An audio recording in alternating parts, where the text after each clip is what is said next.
This is Cash Color Cannabis, a high level of conversation on livehipHopdaily.tv. This episode is sponsored by AtlanticBizClothing.com. Our Drug Lord, Atlanticbiz, and Return to Viper collections are all available now. Shop today at AtlanticBizClothing.com. All right, guys, so we back again with another episode of the Cash Color Canvas podcast. I told y'all this month, especially for the live show, I wanted to highlight some super dope creatives I know. I just want to have a time to sit down and talk to some people about, not so much about weed, but just about everything else about the creative process that I know some people have to go through. And I thought one person I would love to have on the conversation, I had a chance to do it, was LaLaa Shepard, co-host of the Progress Report. What's going on? And LaLaa's, if you're in Atlanta, you know that LaLaa's a very active person out here on the music scene. She's been a journalist for a while, chronicling the lives and times of a lot of dope MCs from their beginnings to where they at now as far as bigger stars. So I want to talk to her today about, how the Progress Report, I guess, came about, working through COVID, women in hip hop. Get her chime in on the W.A.P conversation, which I've been ducking since it came out. I think it's such a low energy conversation to have. I feel you. Yeah, it's such a low energy argument to have. Like, come on, son. I got you. But a whole lot more. But without further ado, LaLaa, how you doing today? I'm great. Let me just say, first and foremost, thank you for having me in your platform. Oh, no doubt. I appreciate it. I'm a fan of your shit. So, hey, let's get it. Hey. All right. Well, for those who don't know, because I have had a chance to be in contact with you for a little while now, state your name and just tell us what you do. Okay, cool. Well, yeah, again, I'm LaLaa Shepard. Pretty much just a dot connector. I make things happen. I just like to see things come to fruition. You know what I mean? I'm pretty much a brand manager and a publicist, but whatever it takes to see my clients succeed, that's what I do. That's what's up, man. Yeah. So I'm gonna ask you like one of those love and hip hop questions. So when did you fall in love with hip hop? When was the first time you fell in love with hip hop? That's a great question. I mean, it had to be when I was a little girl. Shout out to my mom, shout out to my pops as well, and shout out to hip hop, because today is the birthday of hip hop. Facts, man. You know what I mean? So, but I mean, I was definitely on some young girl-ish. I don't remember the exact age, but just always been a fan of it. Even the songs my mom used to play that I didn't like back then, I low-key liked them. I was just kind of like, what the fuck is this? But it's like, do you remember the first song you heard? Like, I remember my first song I ever heard in my whole entire life was Public Enemy's Black Steel in the Hour of Chaos. And I tell people when I first heard it, how it starts off with I got a letter from the government the other day, open, read it, said they were suckers. I was in elementary school and I remember running out the house. When I heard it, because that shit scared the fuck out of me. I was like, I ain't never heard nobody talk that hard and that heavy in my whole entire life. Word. Like, do you remember the first time you heard a record?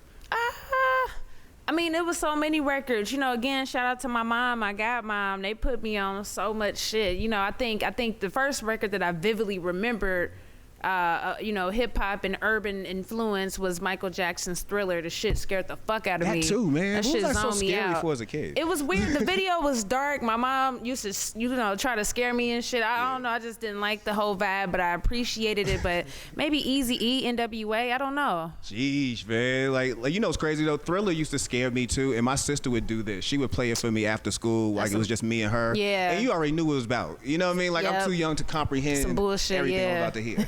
Yeah, trying to scare you. Yeah, that's crazy. Facts. Though, man. So you've been involved in the world of hip hop for a little while yourself as well. So when did that transition go from being a fan to somebody who's going to be involved on the business end of it?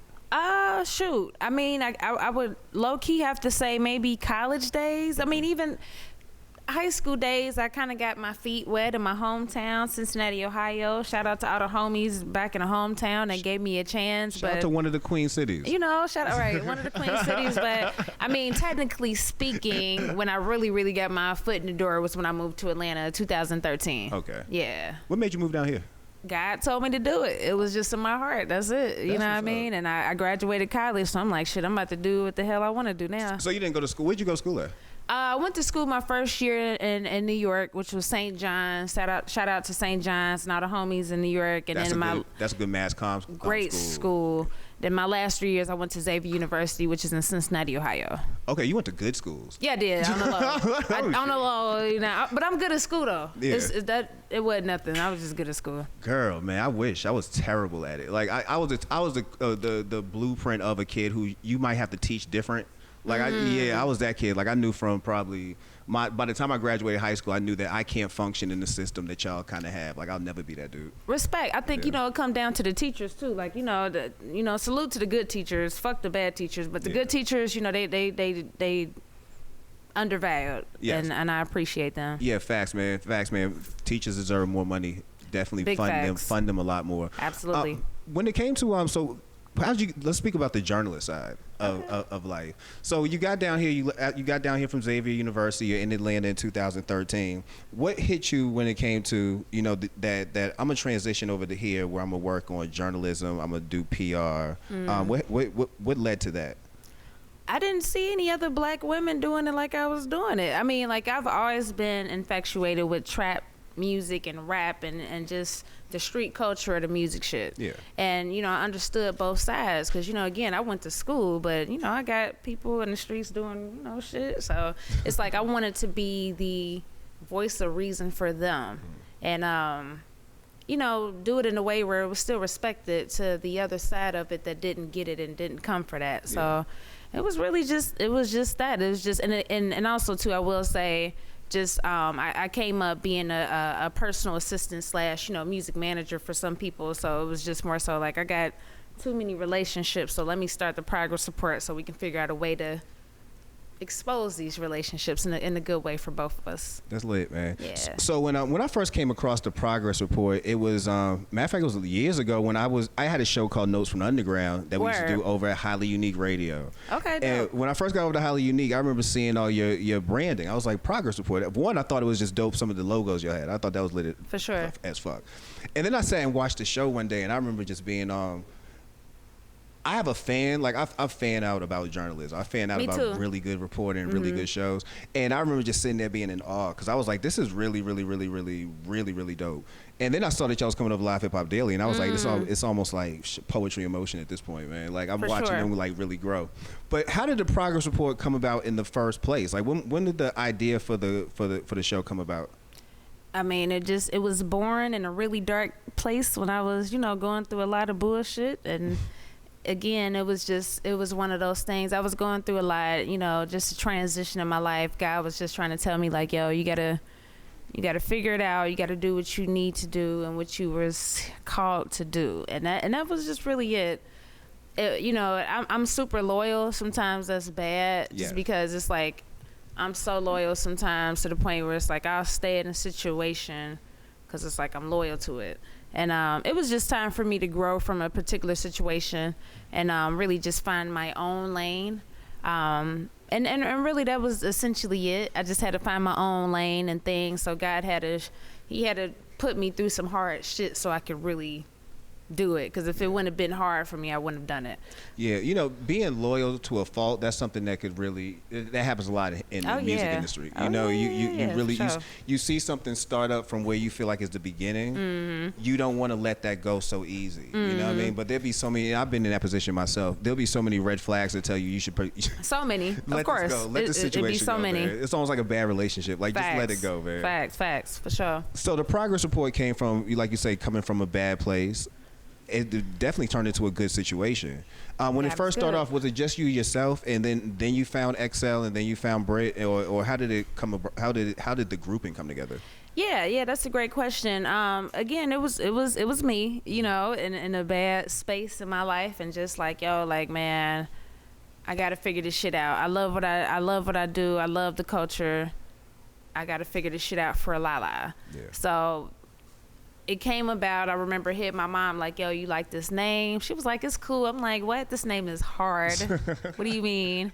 But it just, I was thinking, I prayed that I find those notebooks. I was writing down a whole bunch of names. But the progress report to me stood out. I wanted it to be something that was clean, not super hip hop, but something that was, culturally like accepted. Yeah. And it just made sense, man. And also too, I just, I did my research to make sure it was available, because of course, the business matters. Yeah. It was just that. And then just, with XL, man, shout out to XL. That's my girl. I met her maybe 4 or 5 years ago through Hood Affairs. Shout out to Hood Affairs, the fucking legends, in this hip hop shit. Shout out to Hood Affairs. I can't stress that enough. Shout out to Hood Affairs. I came up inspired by them, so for them to embrace me, it was just like, yo, and I was introduced to Excel through them. Shout out to my girl boss Britt, the most lit. We actually from the same hometown, but she moved to Atlanta and just hit me up like, yo, I want to be a part of a podcast. I was like, well, shit, all right, let's do it. Way. It was just perfect timing because when she came on board, we was going through so many transitions. Excel was, she was busy some nights, so she couldn't do it. Then we had another young lady that was a part of it at that time. So it was just, so Britt came at the perfect time. And then, Britt been holding it down, Excel been holding it down. So that's how that happened. Yeah, and since then, y'all have actually had some really amazing interviews. Like, I could think about your OJ the Juice Man interview off the top of my head. That was a great one. Legendary. Yeah, y'all have had some great interviews, man. Who are some of your favorites so far that's come through the progress report? Let me just say, I appreciate all my guests because, for one, it's just, just to see, like, especially the independent artists, they really, they look forward to coming to the interviews and shit. And that shit means so much to me because that's how I always envisioned it. Like, I've always wanted my own something to give back. I never wanted to be a rapper or singer or nothing. I can write, but I've never wanted to do that.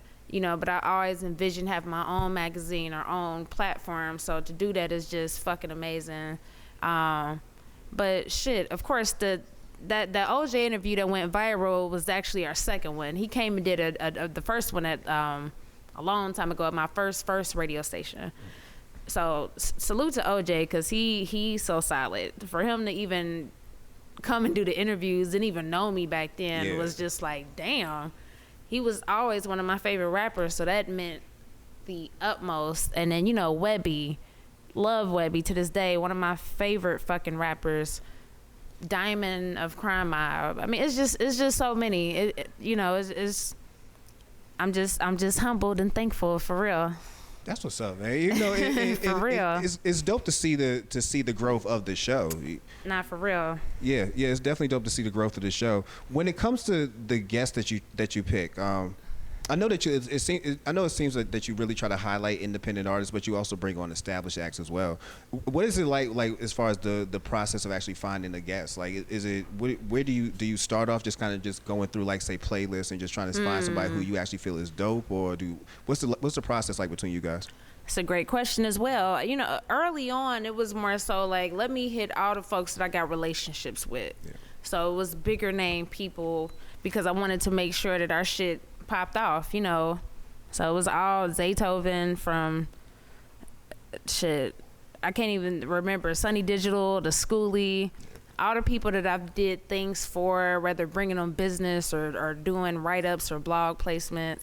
I wanted to hit them first because it was like, y'all giving me credibility, let me put these out here, and then after that I'm sure I can get whoever I want if it was that mutual respect. But I mean, really, it's a matter of the approach. Like, shit, if you working, we working. And look, but it's so hard to deal with independent artists. It is. You know what I mean? Because you talk about the gratitude that don't come sometimes. Because you could run a mile for some acts. Yeah. And shoot, after that mile's over, they ask you, what did you really do? You know what I mean? Especially when it comes to what we do. It's almost like they feel like media is almost a dime a dozen. And I'm like, I wish you'd understand how bad that's not.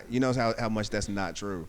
Like, how much do you run into that when it comes to these independent acts? Like, do you feel like you are, well, definitely you vet out pretty well, so I'm pretty sure it doesn't seem like you have a bunch of bums on your show ever, you know what I'm saying? But what's it like dealing with independent acts on that level?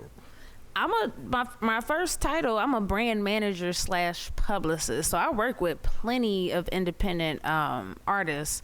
I've had some bullshit situations, and my thing is, it's like, if you come to me with respect, I'm gonna treat you with respect. If you come at me with bullshit, and I'm gonna come at you crazy, because it's like, bro, don't discredit my position and do not disrespect my time that I put into it.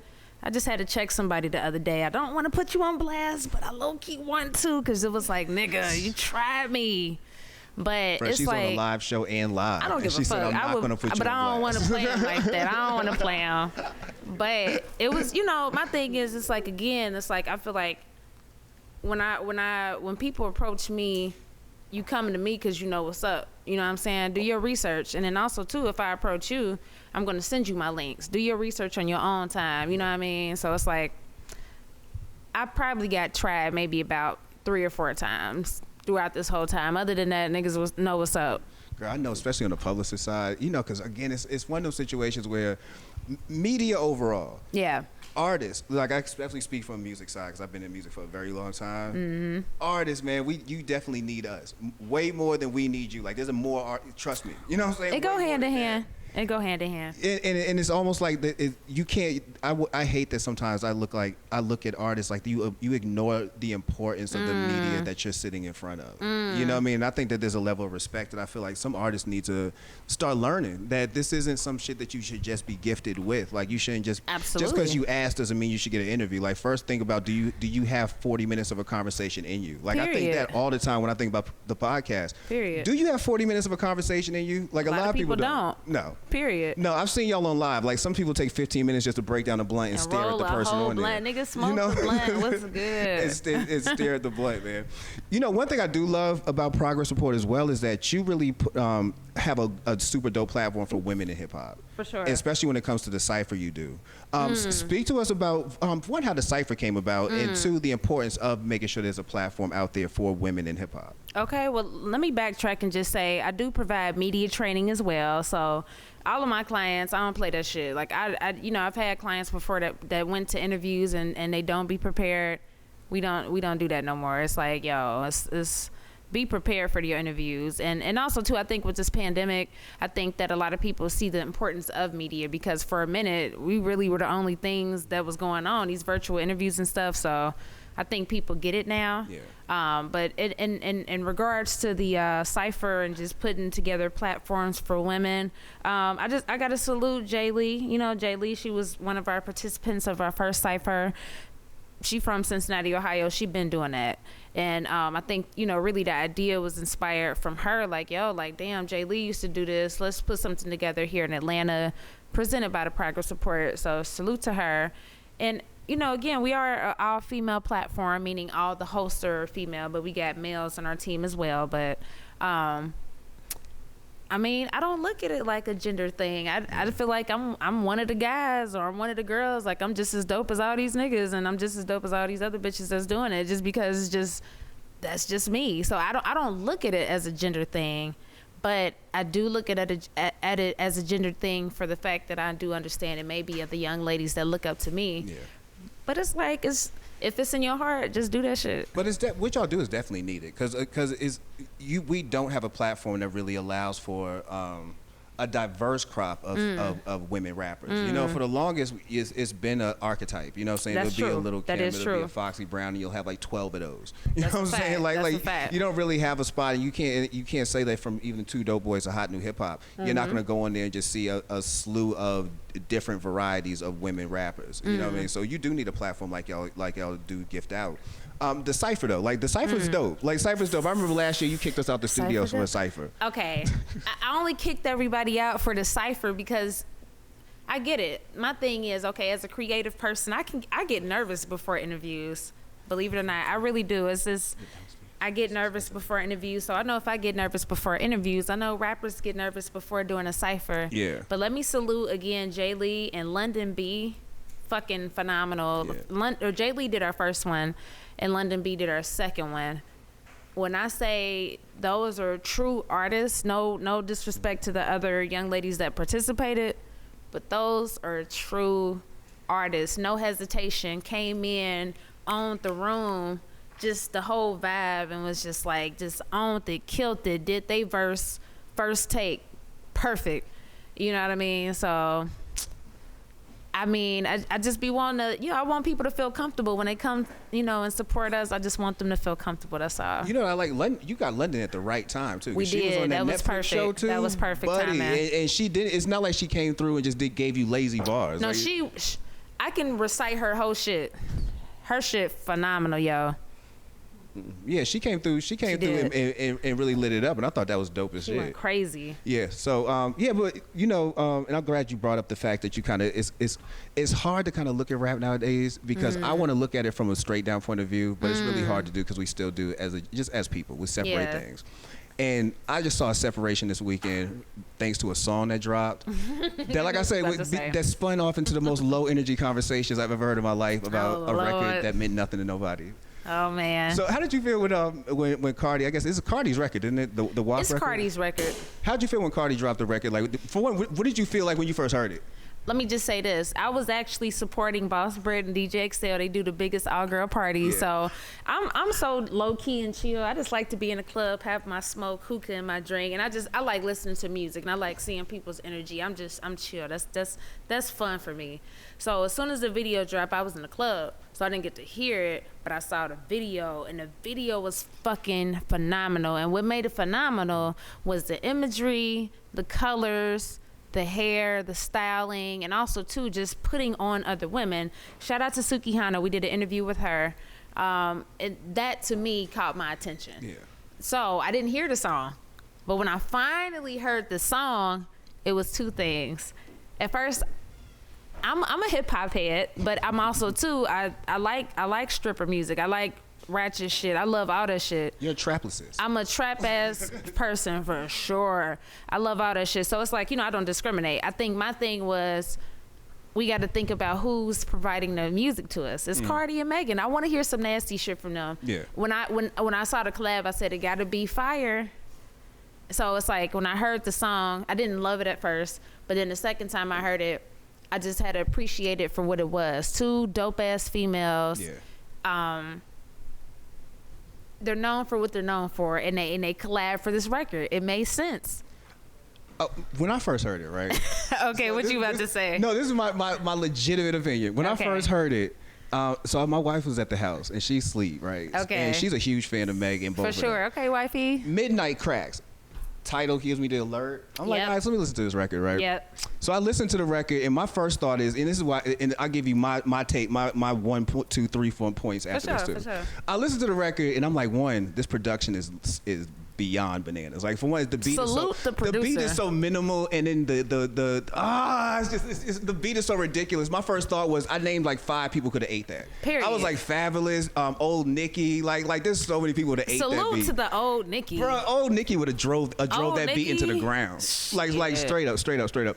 But I thought it was alright. You know what I mean? Matter of fact, my wife woke up. She said, "Why didn't you tell me the song was out?" I was like, "It wasn't nothing to wake you up about." Right. It was an alright record. I'm not arguing with you. It was an alright record. I'm not arguing with you. But the thing that I absolutely hated was the arguments that happened afterwards. Because I'm like, why are we bringing this low energy into this shit? like who gives a fuck about what you made? Like, we've been hearing the same. This is the main reason I thought it was an okay record was I felt like we've heard this record already. Like, I feel you. And not in a bad way. It's just I know I've heard this from 2 Live Crew to shit. You can go back to Betty Wright. There's you know what I'm saying? We've heard the exact same. Yeah, we've heard the exact same record. Like, Dope sample. Now, my big issue with it was, this is how we do producers nowadays. Because as I'm looking through these credits, I can't find a producer's name nowhere. And I'm like, this is what I'm here for. Okay. I'm here to know who did the beat. Side note, that was another inspiration for starting a project support as well, because I came up with all producers. Shout out to all the producers. Again, Done Deal, Sunny Digital, TM88.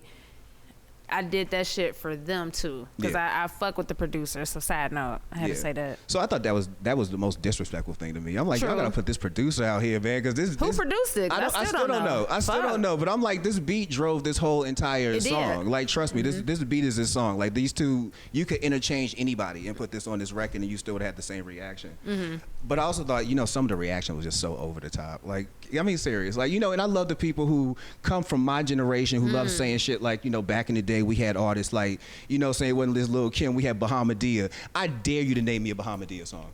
You know what I'm saying? Like, I dare you. I'll give you Google. Find me a Bahamadia song that you call yourself listening to back then. Like, I bought a Rod Digger album, and I know there was one song on there I like. Like, don't play me. You know what I'm saying? You had the opportunity to support something. You didn't do it then. So what makes you think now you're just going to insert the conversation? There are artists out here, if you call yourself not one to listen, like you say, trap or stripper music, you can support Rhapsody. You can support not even Kaylee's. Like there's a ton of artists. You just choose not to and then want to focus on having a problem with them. Right. That's a you issue. You're right. That's a you issue, man. Like literally, there's music all day. Like, go through Spotify and Tidal. Just literally go through a playlist. There's music all day that's for you. Plenty. You don't need to spend time proving to me that you don't have anything to do by having these long, like, fake, deep conversations about a record that you don't care about. Facts. So, but shout out to them. Shout out to the W.A.P. They definitely shook the world today. They definitely did. shook the world this weekend. I'm not mad. The video was fire, man. I saw, this is right now my first time seeing this video. Oh, what song? Yeah, like I've never actually seen the video. The video is magical. Mind you, I didn't hear the song. I saw the video. I'm in the club like, yo, like this shit dope. And what really fucked me up was seeing all the other female artists at the end. I said, y'all got it. Yeah. That was it. How do you feel about the future of women hip hop? The future? Yeah. I'm excited. I'm excited for women in hip hop, including myself. I think, we finally are getting our voices, meaning we have voices, but it's like, even nowadays it's still fucked up. Some people don't, they gotta hide behind the shadow of they nigga or whoever, to get the credibility and a recognition, which sucks. But now at the same time, I feel like, we're getting our respect and they're recognizing us for being our own voices. So shout out to the women in hip hop. And I feel like, the real dope thing I just like about hip hop overall is, we've always had a variety, but I feel like variety is more on display at this point. Exactly. Like you can go from a Flo Milli to a Rhapsody in a second. You know what I'm saying? And really be entertained by both of them if you feel like, just open your head up and just being entertained by good music. Yep. So I like it. I love what I'm seeing. I think it's dope that now we can have equal opportunity criticism. Facts. You know what I mean? I can say that this record's repetitive, like a Future record's repetitive. Like Future ain't made a different record in 5 years, man. Like, it hasn't even he hasn't tried and doesn't have to. Yeah. You know what I mean? He figured out the formula and just kept it rolling. Facts. So I see. Are you a therapist now? Like, can we call you Dr. Shepard? Like, you have a new show now. Y'all can do that. I mean, I do have a tendency to, let people open up to me and share their thoughts, because I'm gonna always keep it real. It's like, again, that's it's like a lot of artists that's in the streets, I can relate to them. You know what I'm saying? I get it. So it's like if I ask them or if we talk about anything, they know it's out of a good space. I'm never gonna, if they say something to me, I'm not, I be hearing a lot of shit, and sometimes I might delete some shit that don't need to necessarily be public.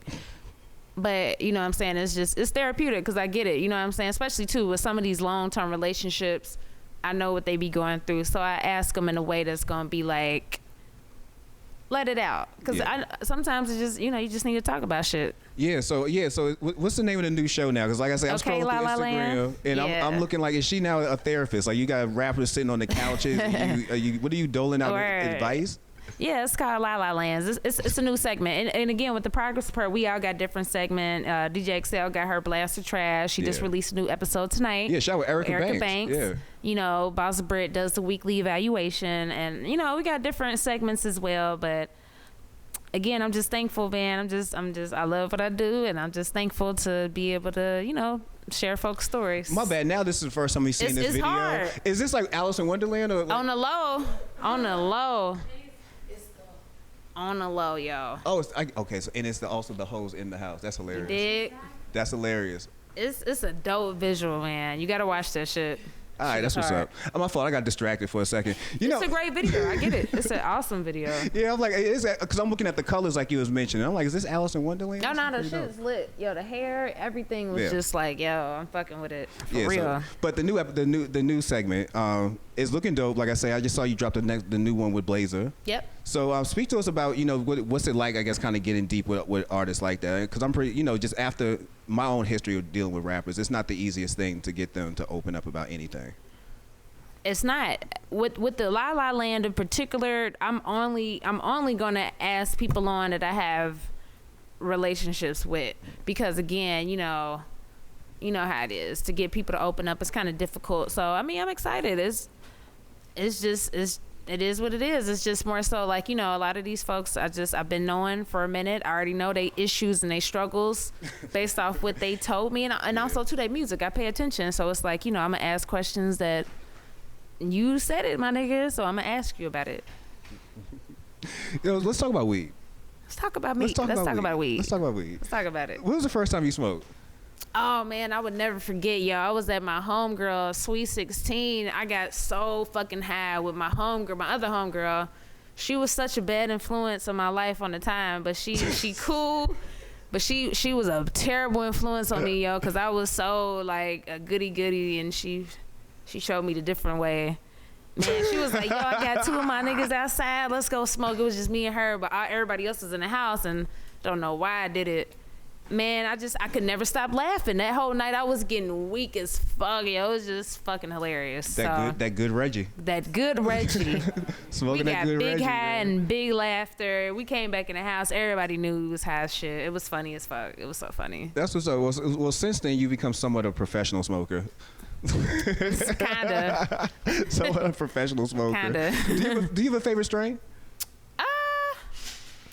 I like anything with a lime flavor, Okay. and I can only get that when I go to California, because you know they got everything. But anything with a lime or orange flavor is just so fucking spectacular. So you shoot for like a margarita kind of. Oh weed. yeah, like a sherbet or just anything with that lime flavored. I'm fucking with. You know, and I know you do a lot of work with Funky. Like you were there when DJ Funky actually developed, I guess, Funky OG. Oh yeah. Salute to DJ Funky. You know he invited me out to California numerous times, and you know me doing my PR thing, you know, and working my move and doing this and that, and it was beautiful, you know, black owned, and just seeing our people just get into different industries is dope. He was so excited, and it was dope to see that, you know, from a friend's perspective, like, yo, like I'm happy for him. Yeah, So, we gotta get Funky to come down here and we gotta get that debut right. We're gonna get it Funky right OG, for man. sure. They got the Funky OG Southern Peach Tea, and that shit is bomb. Is it THC or is it CBD? It's THC. Really? And they actually gonna bring it down to Atlanta pretty soon. So yeah, we gonna get it going. All right, yeah, Funky, come through the show, Oh man. yeah, come Funky we're gonna make it happen. come hang out. Sure. Man. You know, so I've come to realize that I guess people watch the show. You know, Why wouldn't they? I used to have this feeling, you know, because it's a long story. I got you. I used to have this feeling that, you know, nobody watches. It's feel totally you. me. Yeah. But I've come to the understanding over the last couple of years. That, you know, I can honestly give you true examples over the last couple of weeks where I've had to realize that people actually watch this show. Mm-hmm. You know, like when I was back in Boston 2 weeks ago, I told how Salute Boston. Yeah, salute Boston, man. I was back home, and I'm on the train, and I had posted that, you know, I'm about to head from downtown to Forest Hills, and literally somebody followed us. That's dope. Yeah, and I mean, wait. Yeah, somebody followed Okay, us, but it was for a good reason. Oh, okay, She I was wasn't a about to say, stalker. is She it wasn't like a dope? stalker. Okay, cool. She followed because she wanted to tell me that thank you for the shirt. She just got one of our shirts mailed out to her. You know, and I was like, that's dope as shit. And then, you know, to have my man Rado come through last week and speak about the influence the shows had on him blew my mind. Like I never really thought about That's it from hard. that perspective, that people actually watch from like that or pay Yeah. attention to what we do. You are now a role model at this point. You know what I mean? But yeah, don't roll your eyes. From Ain't that Yeah, don't crazy? roll your eyes. You're Ain't a that role model at crazy? this point. You know, from watching the progress report start, you know what I'm saying, from the Yeah. audio side to bring it to the visual, you're now damn near a rapper therapist. You know what I'm saying? Like people are paying attention, That is especially funny. some of the young women coming up now in media who are trying to start their own thing. What advice would you give to somebody who you know is kind of trying to follow the same similar path as yours? Like, what kind of advice would you give that person? Man, be your authentic self, you know, because it's like, again, with me, I had role models. I never had a mentor, but I've had role models, and it's like, you know, Diamond a Crime Op, that was always my role model. So it was like, she was always herself, you know, she was always just dope as fuck. It might not have been politically correct, but she was always herself. Yeah. So be authentic, make powerful connections. You know, with Brit and Excel, with them having the biggest all-girl parties, I love that they got their own lane. They not relying on me. They do their own thing. You know what I'm saying? And Coalition DJs, they not relying on me. They do their own thing. Yeah. So we complement each other. Those two things, you know, and pay homage and wait your turn. You know, because sometimes like with Webby, I met his team years prior to us doing. We did 3 interviews now, but we just been building before we even did an interview. So build, you know, establish a real relationship with everybody. Don't just rely on the artists, rely on the managers, and you gotta be dope, man. You just gotta do your thing. Like, it's like, you know, it's the job is never done. You gotta just be able to do it all and never stop learning. Like, learn everything. and build a team. Shit, it's hella shit, really. But I would say those 5 things. You think are we gonna ever see you like with a real solo like LaLaa Shepard show? Like I know the spinoff you're doing is kind of a solo joint, but you think we're gonna see you like have your own night, have your own show where you just kind of doing your own thing versus the progress report and it's kind of a collective, just kind of seeing the you show? You know, shit, God is good. You know, when the time is right. You know, salute to my big homie DJ Scream. I look up to him too. You know, if I do have a mentor, he would be one of them. But I'm just going with the flow, and whatever makes sense makes sense. I definitely feel like, you know, once you get to that point, you know, maybe some years down the line, absolutely. But you know, only time will tell, and I'm ready for whatever. You mentioned God like 3 times in this interview. Oh, yeah. Speak to us about your faith. Like, how important is your faith? Has your faith kind of been when you've clearly dealt with your situations in the music industry and dealt with a lot of ups and downs? How important has your faith been? It's everything, because it's like one thing that I peeped and realized is like no matter how bad shit is gonna get better. Yeah. It's like everything's temporary, even the good stuff. That's why it's like, to me, when I get applauded for certain shit, it's like, it's cool. I'm just putting in the work. So it's like, you know, but bad shit is gonna happen too. Just meaning just real life shit. And that's what I mean. Not necessarily my business. Like, I don't, you know, like real life shit is that's what I care about. You know what I'm saying? My family and shit. So it's like, it's a balance. So it's like, you know, as long as I'm faithful, I'm trusting the process, I know God got me, I'm good. You know, I just pray for mental stability and just to stay focused. That's it, for real. So the next cypher, are y'all gonna do it live here? You gonna kick us out the studio again for it? We might kick y'all out just so they don't get intimidated by all the eyes, because it's intimidating. Yeah. And I'm ready to do the next cypher. It's just COVID kind of put a hold on certain things, so we ready. Shit. COVID came through and damn near Thanos all our plans. You know what I mean? Let me tell you, when that hit in March, and I say to this moment, when Nicole called me and said South by Southwest was done, I said the year's over. I don't know what you want me else to do. Like, that shit set the tone for 2020. Man, look, man. But one thing I will take away from this is it made me kind of focus a lot more on what Cash Color Cannabis was, what Atlanta-bis was. Like it made me kind of focus on a lot more than what I was doing, because I could honestly say now, prior to probably COVID and having to sit down and really plan, I was doing more.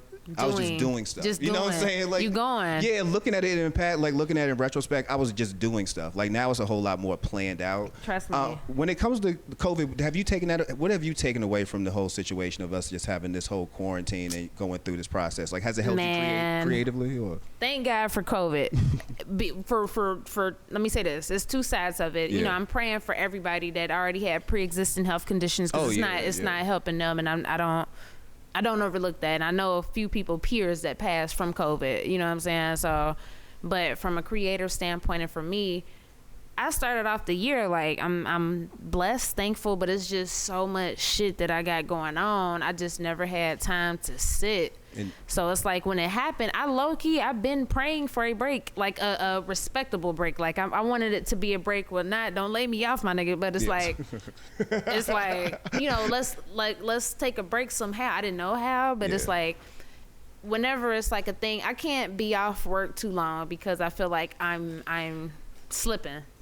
So it's like, to know that we all didn't have to work, man, I was in the house like, yo, it's lit. Like, I was thankful. I ain't gonna lie. I did get bored, but I was just so grateful and gracious for the fucking break, because it was just so much. Look, the first 3 weeks, it was agony for me. Yeah, I feel you. It was agony for me, but I've realized that the first week was agony. The first 3 weeks, the second 2 weeks was nothing but me finding out podcasts. Yeah, like real talk. I remember going through YouTube and going through Spotify, and I literally was just finding new stuff to listen to. I'm up 3 a.m. and listening to Likewise, Regret and stuff for sure. Like that. Yeah. So it turned me into a person that kind of got a lot more focused. Like I say, by listening to other shows, I started listening to my show a lot more. Yeah. Started figuring out different ways shit. I wanted Ain't that to change. crazy? Yeah. Right, real shit. Started figuring out different things I wanted to change, stuff I never really had the time to do. And like you say, it was that sit down moment. Like I got a praying mama myself, and I remember she told me the same thing. Like, I've been praying for you to sit down and just kind of get organized for a while, and here you go. That's real.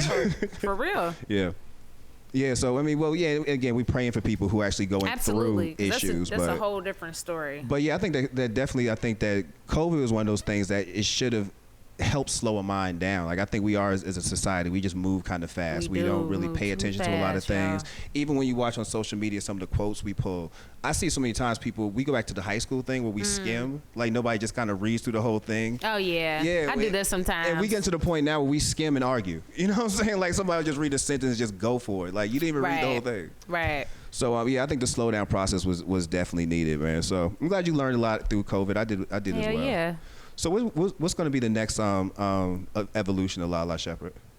Man, again, I'm grateful for my clients, man. Anybody that, believe in me, that shit means so much. I would never let them down as long as I'm able, God willing, to think in my right frame of mind. And I know I be on the move so much, so I know certain shit is short-lived, you know what I mean? So I just be trying to get it in while I can get it in. And, while still planning for the future, that's why I said it's important to build a team, because it's like I put people in position to do certain things. It's like, I be knowing certain people, like, and that took me a while to get to the point where I could trust other people to do certain shit. Because I'm a control freak, and I can admit that. To my world. I know that. Yeah. You know what I'm saying? I know I'm a control freak, but it's like I'm thankful for my interns. I'm thankful for my team. And I mean, again, we just working, and we just relaunched a new website. Shout out to Live Hip Hop Daily for supporting us. Just we going up. Like it ain't nothing we can't do. We do everything. We got parties. We got DJs. Anything that you need, music wise, entertainment wise, it's nothing I can't do as long as you got that budget. Straight up. Progress report is a vibe. Like, long story short. Straight up, man. I'm just grateful, and I'm just gonna keep going as hard as I can. I'm thankful for my community. You are part of my community. Just anybody to support us, man. Y'all keep us energized too, because if it wasn't for y'all, like shit, we wouldn't be doing nothing. So for real. That's what's up, man. Well, I'm definitely a fan. I'd love to see, saying what more you're gonna do. Yes. Yeah, yes. Man. Yeah, man. And I'm also, you actually inspired me. Let me let you know. Nah, that's love. I love the theme song. Shout out to Jay Lee. Jay Lee recorded it. Yo, I love the theme song. I literally hum that in my head sometimes. Wednesday at 9. Okay. Everybody thought Excel sung that. Really? Yo, shout out to Excel. My man Z Rich introduced me to Excel when she first got down to Atlanta. And again, it's so crazy how stuff kind of connects down here. It goes from a simple introduction to I look over and she's part of your show now. Crazy, yo. Yeah, so so before we get out of here, let people know how they can find you on social media, how they can stream the progress report. Absolutely. And everything that you do. Cool. Again, thank you for your time and thank you for having me. People can find me on all social media platforms. All my stuff is the same. It's LaLaa Shep with 2 A's, LaLaa SHEP. You want to be difficult with it. No, because it's so many LAs. I just had to put an extra A on that joint just to let them know, like, nah, it's LaLaa. You know what I'm saying? I feel you. Shout out to Danny Digital with the 2 L's. Okay, period. So, and check out our new website is tprmediagroup.com. And as far as the podcast, we got it on all platforms. Whether you're a viewer, I like YouTube to listen to podcasts. So it's like we on YouTube, the Progress Report. And we're on Audio Mac, iTunes, Spotify, the Progress Report podcast. So we everywhere, yo. Like, just type us, and we gon' find y'all, and y'all gonna find us, and we lit. That's what's up. Shout out to my super creative friend, LaLaa Shepard. And before we get out of here, can I say happy birthday to my producer? Oh, yeah. Let's get it. The most annoying dude I know. Let's get it. Happy birthday. Yay! Shout out to all the Leos in my life. They've been breaking They've been breaking my pockets for 2 weeks in a row. For 2 weeks since the first. When birthdays start, they don't fucking stop. It's ridiculous. Buddy, it's like, when's this gonna end? Like every time I turn around, y'all got something to do. It's so many birthdays. But salute to her, man. You definitely, for everything you bring to us and everything you bring to the studio. If it wasn't for H, it's like if it wasn't for the Bronx, we wouldn't be here. If it wasn't for H having Live Hip Hop Daily, none of these amazing shows would be happening, and we'd all probably be in our house trying to do shit from live. Mm-hmm. These are facts. These are all facts. This is Cash Color Campus, a high level of conversation on LiveHipHopDaily.tv, sponsored by AtlantaBizClothing.com. We out. Good shit, man. That was dope. If it wasn't for her. That was dope.